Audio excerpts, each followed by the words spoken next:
Who is the biggest troll in history? I forget the name, but that one guy from the 1800s who bought specific tickets to a play and then gave them away to bald men on the street so that when everyone took their seats and the bald men's heads reflected the light from the stage, they spelled out "fuck" as seen from the stage. Theodore Hook, the perpetrator of the Berners Street hoax in London in 1810, in which Cook sent thousands of letters summoning all manners of various vendors and service people and physicians and dignitaries and others to all come to one random person's home, literally shutting down a large part of London as they all descended upon the same address throughout the day. All while Cook and a friend sat watching from a house across the street, presumably laughing their asses off the whole time. This Chinese general whose city was besieged by a much larger army. So he opened the main gate and sat atop it playing his flute. The enemy thought it was a trap, so they packed their stuff and left. Eric the Red. He wanted people to come and live in his newfound ice-covered land, so he named it Greenland.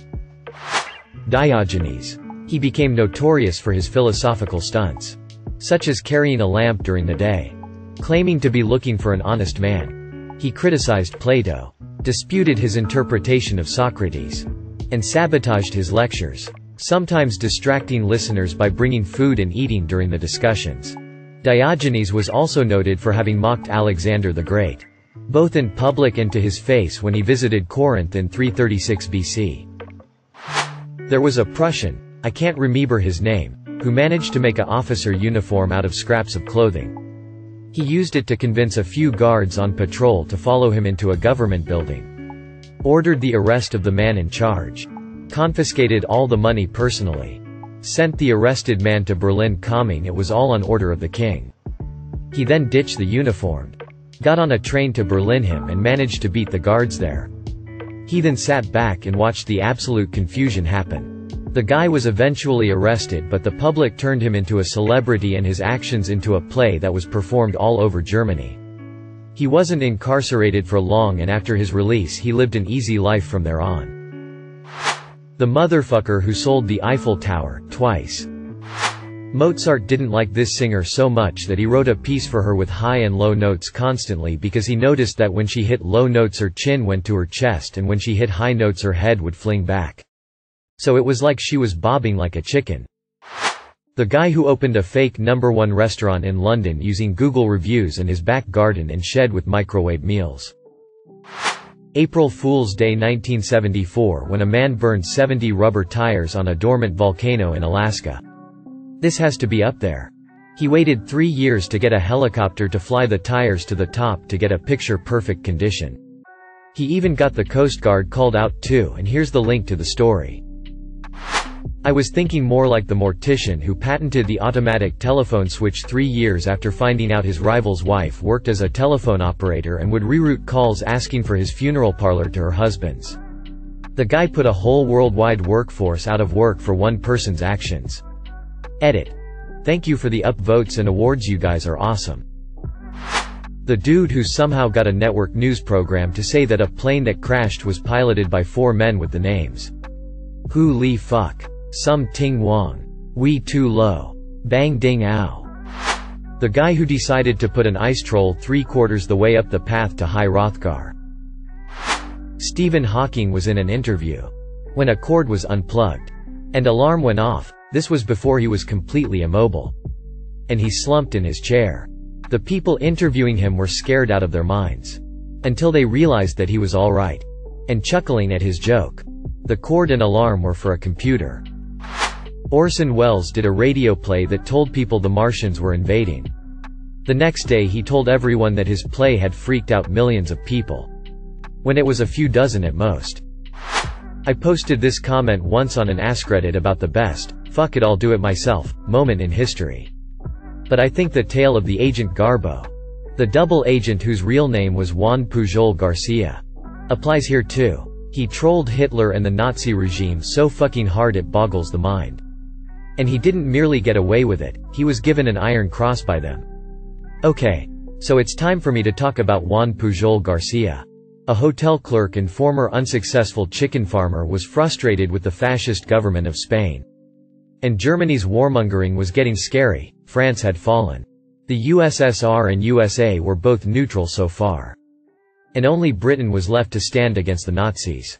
As he said years later, he believed he had to do something for the good of humanity. Even though, by all accounts, he was a nobody, just a hotel clerk and failed chicken farmer, who'd briefly served on both sides of the Spanish Civil War, leaving with a dislike of fascism and communism both. So Juan, naturally, decided to become a spy, and fuck over Hitler as hard as he could. Logical career move for a hotel clerk. I'm sure you'll agree. But the British, who he wanted to help, weren't interested. He'd asked to help at the embassy in Madrid several times. The Brits were all like, "Who are you? Actually never mind, we don't care, you can't do shit to help us and we don't really trust you." So scram. Juan, of course, was undeterred. He decided that the Nazis had to be destroyed. And he figured it would be easier to do so from within. So he reinvents himself as a fanatically fascist government official and applies to help the German spy on the Brits, claiming he has a way to actually get undercover to Britain to spy on them. All of this is utter bullshit. Of course, the Germans say, sure, we could use the help, and hire him. Since he can't get to Britain, he goes to Lisbon, Portugal, frequenting the library to learn about Britain so he can convincingly just make shit up. He sends the German Navy on a wild goose chase for a non-existent naval convoy at the Mediterranean island of Malta. The Germans are convinced he's the best spy they have in Britain. After all, the rest of them keep getting captured, except for the ones Garcia is recruiting. Or, rather, inventing. His recruits were as real as the Maltese convoy. Which is to say, not even a little real. They did make good fall guys to blame when his intel was off. The Brits meanwhile are looking for him. Since the German codes they were breaking showed the Germans allegedly had a spy setting up a spy ring in Britain. But then they read his messages. Juan allegedly had a Scottish contact who would do anything for a liter of wine. That tipped the Brits off that someone was just fucking with German intel. I mean, metric system. Anyone? A Scotsman who drinks wine? Unrealistic. So eventually the Lisbon British Embassy tipped off MI6 that this guy in Lisbon was trying to tell them he was literally a German intelligence agent and would like to help fight the Nazis, please. So they brought him to Britain, and gave him the codename Agent Garbo. He teamed up with MI6 where he continued to bullshit the Nazis with a combination of pure lies, true but useless intel, and useful intel that arrived just a bit too late to help the Germans at all. He convinced the Germans D-Day was a feint, not the main Allied invasion. That would come farther east at Calais. He convinced the Germans the 1st U.S. Army Group led by General Patton would lead it. The 1st U.S. Army Group was made of divisions that didn't exist, in an empty base, with inflated fake tanks and airplanes to convince German planes flying above Dover think it was legit. The Germans kept a large number of troops and tank divisions back at Calais to repel an invasion force which never landed. These troops could have stopped the Allied landings at Normandy. Instead they sat at Calais, doing nothing. The Germans gave Pujol the Iron Cross Second Class for his essential aid to the Nazi regime.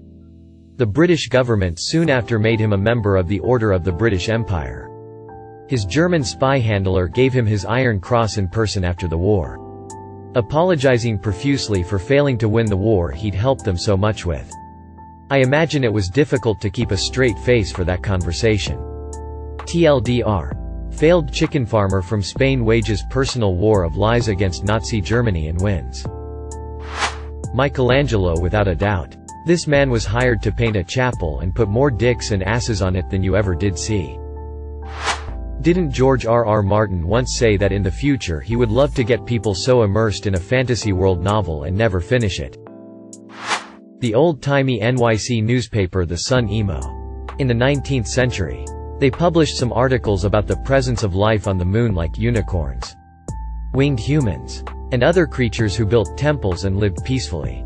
This caused a massive moon craze until it was later outed as fake. Marcel Duchamp who, among other fun things, submitted a urinal as an art piece to the Society of Independent Artists under a pseudonym, and then was part of the board that was set to approve pieces. He also spread rumors of another piece he was working on so people wouldn't suspect anything. Love that dude.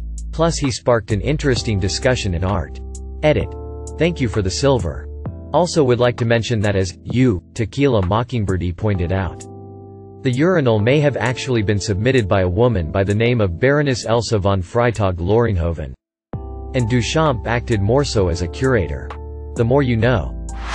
Technically this isn't a troll since it was serving a purpose. But Admiral Nelson was escaping a French fleet when a man fell overboard. It was Nelson's policy of never leaving anyone behind, so he turned his ship around to go pick him up. The French saw his ship turn back toward them. Assumed he had reinforcements coming beyond the horizon. So they turned and ran. In China there was the War of the Three Kingdoms. The Wei, Shu, and Wu.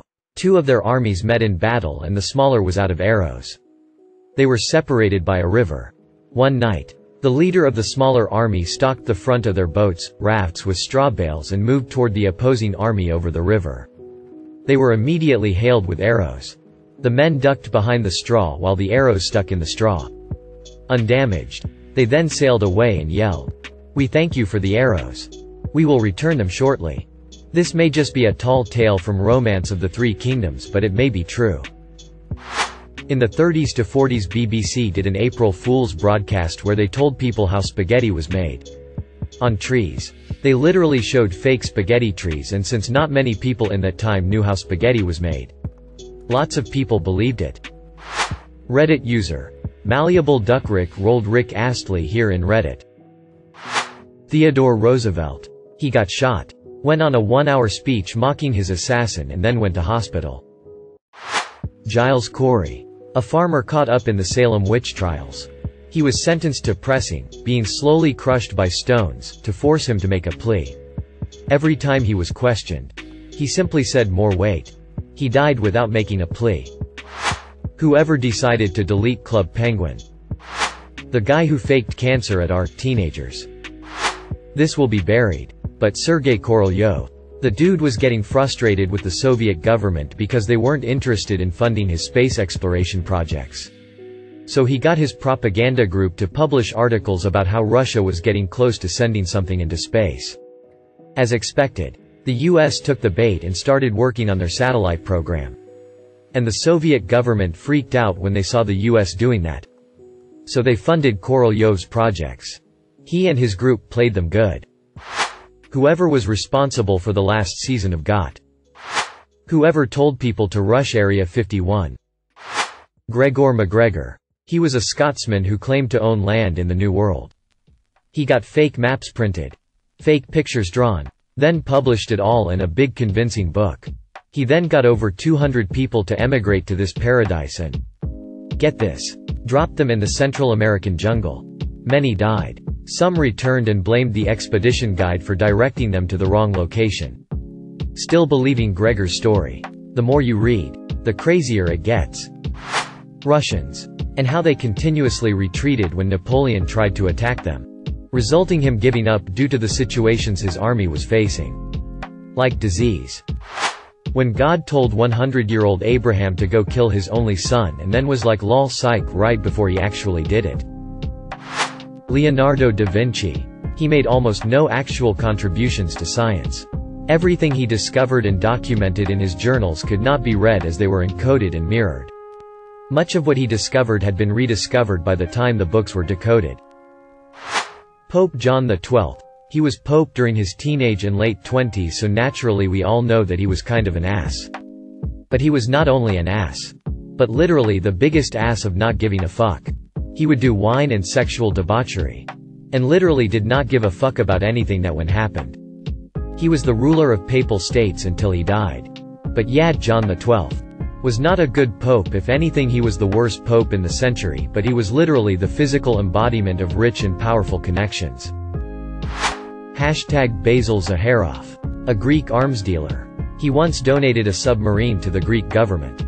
He then told the Turks that the Greeks had a submarine and sold them 2 submarines. Lastly, he went to the Russians and told them the Turks had 2 submarines, so he sold them 2 as well. None of the submarines actually worked. Edit. Donated to the Greeks. Not sold. Ken M. Steve Wilhite. He invented the GIF. Then he won a Webby Award for it. Webby Award speeches are only allowed to be 5 words long. He went up and said it's pronounced GIF. not GIF. Jode himself could come down and tell me that. I wouldn't believe it. It's GIF. Forever. By D. B. Cooper. Sacha Baron Cohen. Whoever has been posting the Q drops for the past 4 years. Don't know if this has been said. But Stalin. He convicted his closest friends of treason. Then had them sentenced to death. Later on, they were blindfolded and awaiting the firing squad's bullets. The squad fired blanks. Stalin pulled the blindfolds off and said gotcha. Legend. Herostratus. He burned the Temple of Artemis around 400 BC. Just for the lulz and the notoriety apparently. They killed him for it. Painfully. And enacted a law forbidding his name from ever been mentioned. Yet here we are more than 2,000 years later. And Herostratus and his stunt is not forgotten. This will prob get buried, but here goes. Whoever came up with the American Armed Forces plan during the Cold War to drop boxes of extra-large condoms labeled as medium on the Soviet troops. The result was the Soviets thought the Americans were packing. Greatest military troll of all time. Thank you for watching. If you enjoyed this video, don't forget to drop a like. If you would like to see more content like this in the future, subscribe and turn on notifications to be notified about future videos. Now check out one of these interesting videos.